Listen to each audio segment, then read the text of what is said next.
Então, bom dia, tudo bem?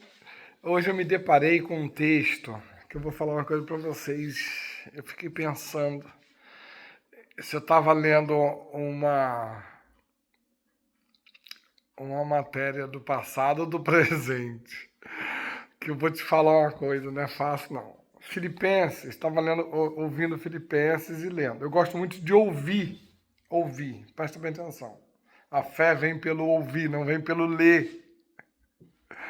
A gente tem que meditar nas Sagradas Escrituras, certo? Mas a fé vem pelo ouvir. Então, se for ler, lê em voz alta, para poder ouvir direito. E aí, eu gosto sempre de usar o aplicativo. Esqueci o nome do aplicativo. Que ensina a ouvir. Que ele faz a leitura, né? Ensina a ouvir, não, ele faz a leitura, né? Porque tem gente que escuta, mas não ouve, né? Oh, meu Pai eterno. Vamos lá. Aí, o texto de Filipenses, essa semana acho que eu já ouvi 2 vezes Filipenses. Filipenses 1,17 diz assim, na versão NVI, nova versão internacional. Aqueles pregam a Cristo por ambição egoísta, sem sinceridade, pensando que podem aumentar a minha aflição na prisão. E aí eu falei, como que é isso? Aí o que eu fiz? Olha só o que eu fiz. Eu falei, chat GPT, analisa esse texto para mim. Analisa o texto para mim. Eu vou dizer uma coisa para vocês. O conteúdo que esse chat tem de dados, de informação, é uma coisa absurda. É tão absurdo quanto o texto, a interpretação do texto que foi feita. Filipenses 1,17. Ele fala para mim assim, que ele vai explicar com clareza, contexto e sem suavizar nada. E diz que Paulo ali é extremamente realista. E aí ele coloca assim, este versículo fala do grupo errado, em contraste aos que pregavam a Cristo por amor.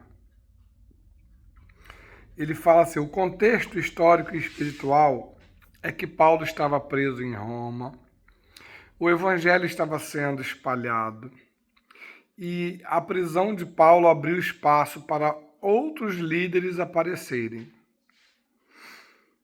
Esses aqui viram uma oportunidade e não um chamado.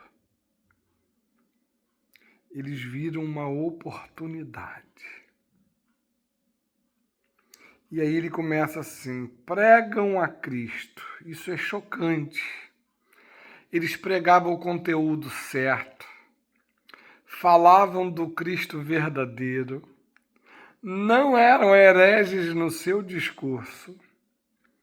O problema é que a mensagem não vinha do coração. Era por ambição egoísta. E ele usa o termo eritheia em grego, que quer dizer disputa por posição, espírito partidário, desejo de destaque, interesse pessoal disfarçado de serviço. Meu Deus do céu! É a mesma palavra usada, essa eritheia ali, é a mesma palavra usada para política suja, briga por poder e divisão por vaidade. Eles queriam crescer em cima da queda de Paulo. Caraca, isso é muito louco.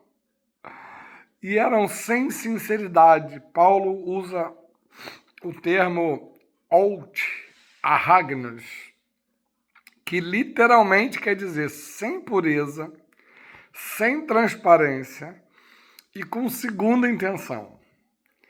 Eles pareciam espirituais por fora, mas eram estratégicos por dentro. Eles pensando que podiam aumentar a aflição de Paulo, e aqui está o ponto mais pesado. Eles achavam que o crescimento deles causaria dor emocional em Paulo, que ele sofreria vendo os outros prosperarem e que sua autoridade seria diminuída. Eles não estavam ajudando o evangelho, eles estavam tentando ferir o servo de Deus. Olha a análise do cara, do chat GPT. Tá melhor que muito, pastor, né? Meu Deus do céu. E Paulo, ele está denunciando isso sem rodeios. Olha só a análise de um único versículo. Existe uma pregação verdadeira com motivação carnal. Existe um ministério sendo movido por competição. Existe gente que usa o nome de Cristo para ganho pessoal. E existe prazer oculto na queda e na limitação do outro. E aí ele bota assim para minha observação: isso não começou hoje. Já existia no século I. Olha isso. Em algum momento ele entendeu que hoje é exatamente isso. Meu Pai eterno. O mais impressionante é a reação do Paulo. Paulo mesmo diz: Cristo está sendo anunciado e por isso eu me alegro. Olha a observação dele. Paulo não aprova as motivações, ele não justifica a ambição, ele apenas reconhece que Deus é maior que a perversidade humana. Olha isso. Deus usa até as intenções erradas, mas isso não absolve quem age errado. Tá entendendo? Vocês estão entendendo? Aplicação direta. Ele fez uma aplicação direta para a igreja hoje, sem romantizar. Nem todo crescimento é espiritual. Nem toda visibilidade vem de Deus. Nem todo pregador que fala de Cristo está aprovado por ele. Olha que clareza na explicação. Mateus 7, de 22 e 23, confirma isso. Senhor, não profetizamos em teu nome? E a resposta do Senhor: nunca vos conheci. Ele pegou um outro texto e aplicou. Conclusão clara. Ele coloca conclusão clara. Filipenses 1:17 nos ensina que Deus protege o evangelho, mas ele julga as motivações e o sucesso visível não é selo de aprovação divina. Paulo estava preso e eles estavam livres, mas quem estava certo diante de Deus não era eles. Olha isso. E ainda pôs no final: se quiser, eu posso comparar com 1 Coríntios 3, a obra provada pelo fogo. Eu posso conectar com Gálatas 5, obras da carne. E posso ainda aprofundar no grego, verso por verso. Entendeu como é que nós estamos agora? o avanço da tecnologia, as muitas informações. Cara, isso é assustador. É incrível, é interessantíssimo, mas é assustador.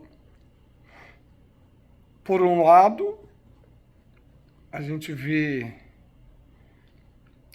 que o treco funciona com informações fortíssimas, sérias, mas a capacidade, né, a quantidade de dados que tem, né, isso é inquestionável, mas a capacidade da análise dessa inteligência